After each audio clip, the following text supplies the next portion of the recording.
Guys, you're welcome to Wabili Concept TV. It's another video today.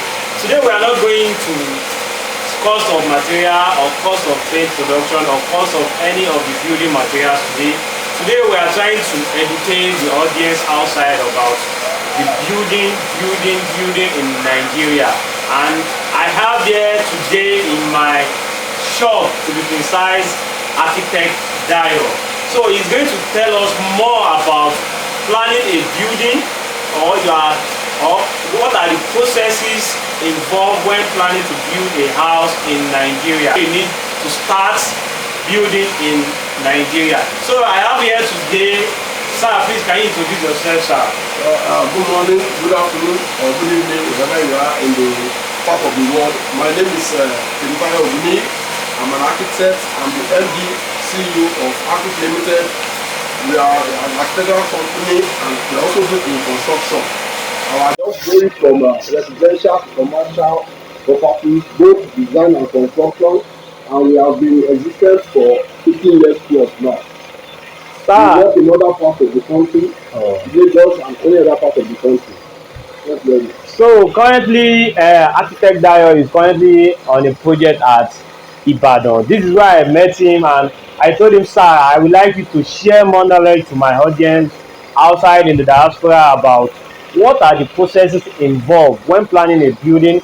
I've seen so many people that are complaining about like site location, the process involved to get their documentation, and this is not my profession, and this is why I'm bringing him here today to tell us more about what are the processes involved when building in Nigeria. So we like to start it one after the other. Number one process in building is purchasing of land. So sir, can you tell us what are the processes as a client or someone who want to build a house you need to know before purchasing a land in Nigeria? Okay. Like I said, the first step is the purchasing of land. Yes. Now, I would like to go in details on each steps. Okay. Now, from experience, I see that most clients they just go all out and purchase a land they feel is okay, without trying to find out what the nature of the soil of that land, the types of foundation that can go into that land. So at the end of the day, we have some clients that they purchase a land, and after we get there, that want to start our design or maybe a site inspection, we now notice that for what they want to do, it will take a special kind of foundation. This will automatically increase the cost of their construction. So we always advise our clients to bring a professional in when you want to purchase your land, so they are going to advise you on the do's and don'ts of that purchase you want to make. So after that site purchase, assuming the client has purchased his land, the next step is the survey. Then we bring a surveyor to come and give him the boundaries of his land. Then we now move to the design, which we have to propose a design based on what the client wants. After we propose that and the client is okay, we will now start the major design. Alongside this design, you have to make sure that the design conforms with the planning authority. Say for Lagos State, while we are trying to satisfy the client, we also have to satisfy Lagos State setbacks and all that.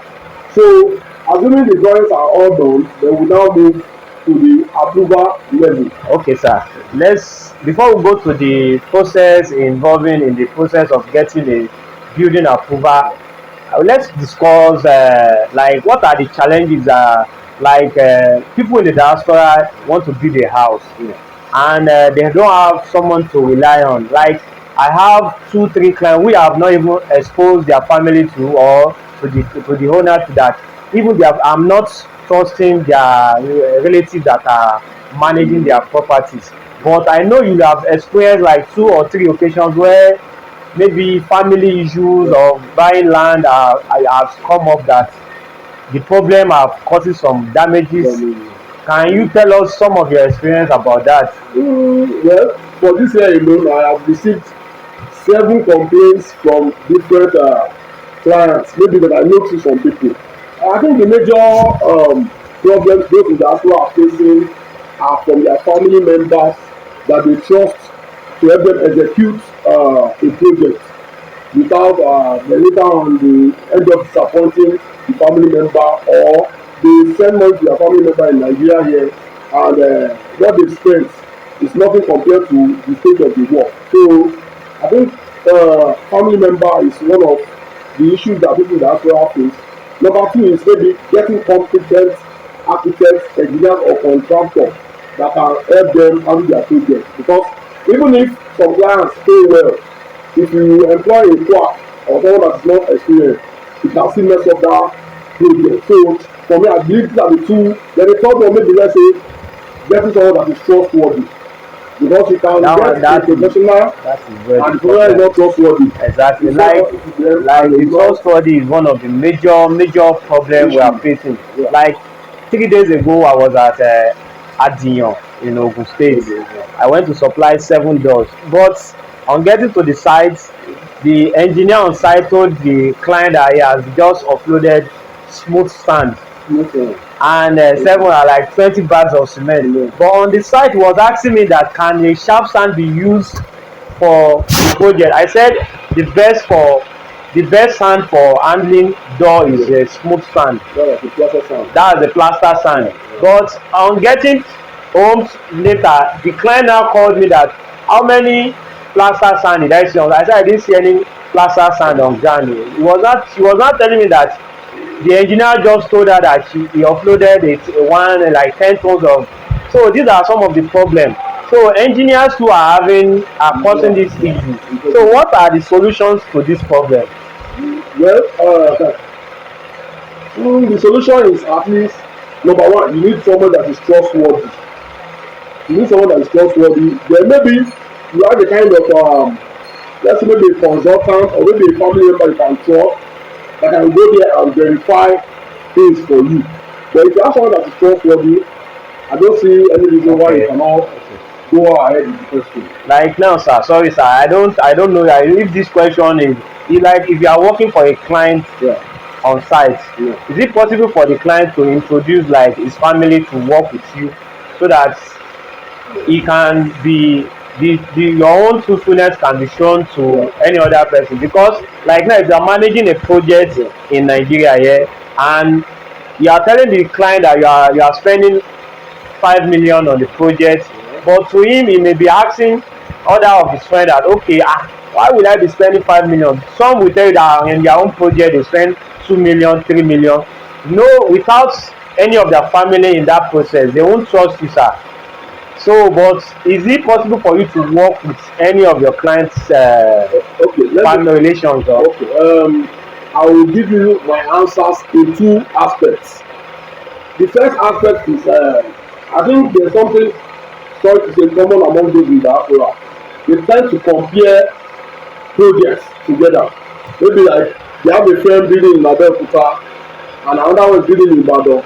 So the one in Ibadan can ask the one in Abeokuta that how much do you spend on your foundation? That one say I spend 3 million. So when the engineer or architect now pays for it, maybe 5 million, you will now be angry that oh, this architect is cheating me or the but forgetting that the soil condition in Abeokuta might be different from the soil condition in Ibadan. Take for instance the Ibadan project we did. At the end of the day, when we got there, we noticed that it's a bungalow, but we noticed that when rain falls, all the water in that area will accumulate on that same plot. We had to like redesign the foundation a bit as if it's going to carry a decking. Meanwhile, it's not carrying a decking. And because we have to make the foundation high so that water does not flow from outside inside, I think we spent extra 2 million on the foundation work because most of the money went into the filling of the foundation because of the height. So that's one part. Number two part is that we don't have any issue about you bringing in your family members to work with us, but we always advise let it be a kind of supervisory role. That's what they will play. So you can send the family members to come and check, okay, my architect or my engineer said they've done the foundation. Is it true? But besides that, we always send our clients pictures and video of every stage of work.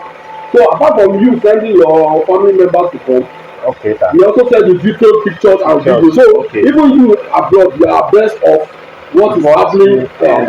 So we have that transparency that Okay. is not an issue for us. So Okay, sir. you can work with family Okay. member. So another thing is that we want to discuss about the process involved in getting a planning approval, a building planning approval. So let's discuss in details. What are the processes involved to get a building? What is it? Should we make emphasis of Lagos State, or is it a general process for all the southern part of Nigeria? We can make assumption on Lagos State, but other southwestern parts is Yeah. not too different. Just Okay. minor different, because I think for Lagos State process is a bit more It's more complex. detailed. Details. Okay. Not really complex, detailed than other parts of the southwest. So let's use Lagos as an example. Okay, sir. Okay, audience, we are planning a project in Lagos State, a building project in Lagos State. So, Architect Dayo is going to give us the processes involved to get a building approval without any government disturbance when building in Lagos State, Nigeria. Yeah. So, sir, what are the processes involved, sir? Okay, now I think the process starts from back to that survey. Okay, Your survey is the first thing. Then we now make our designs on it. After the designs is okay, we now proceed to the working drawings. okay. Those working drawings is what we are going to submit to Lagos State. Sorry, sir. In the working drawings, is that where the structural, the Yes, I reinforcement, will going to the explain that. Yes. okay, For a bungalow, you only need architectural drawings, mechanical drawings, and electrical drawings. okay, But for houses that are duplex, that has decking, you will need the architectural drawings, the structural drawings, the mechanical drawings, the electrical drawings. So those are drawings you will need. Those are the drawings you are going to submit for approval alongside other documents like the that survey, the owner, yes, the survey, the that the owner repayment will, receipt. yes, because the owner will give us the title document. We Okay, ask, is it a C of O land? Is it seashore? We need all those title documents. okay, We need at a point we are going to need these are our tax, because at the point of that approval, Lagos State is verify if that person is a taxpayer and if they are paid up to date. But once we get all those title documents, either C of O and all those the drawings, we move to the approval. Then they come, Lagos State will come to the site to like do a kind of site visit, a report, and there's another report, environmental report, that has okay, been newly introduced now due to collapse of buildings. So after they make that report, they will now work an assessment for the client. okay, So the client will know how much is to pay to Lagos State. So that one, the client can decide to raise that draft, him or herself, and pay. What we ask for is the receipt. Once we get the receipt, we will now tell you these are our own fees to run your approval. If everything is okay, by max 2 months, the approval will be out. okay. Although we can, the cost of getting a building project approval can be determined, but these are the major process for you to get your building approval in Lagos State. And like now, for those who live in the diaspora that are building in Nigeria, yeah, well, and you talk about there have to be a tax, Tax, tax. yes, yes. How will they what tax clearance will they submit? Sometimes they may say okay, their own tax card there. Yes. They may send like a kind of copy to us Okay. that we will use. But most of the time, most of the people in diaspora, they might have made one payment to Lagos or the other.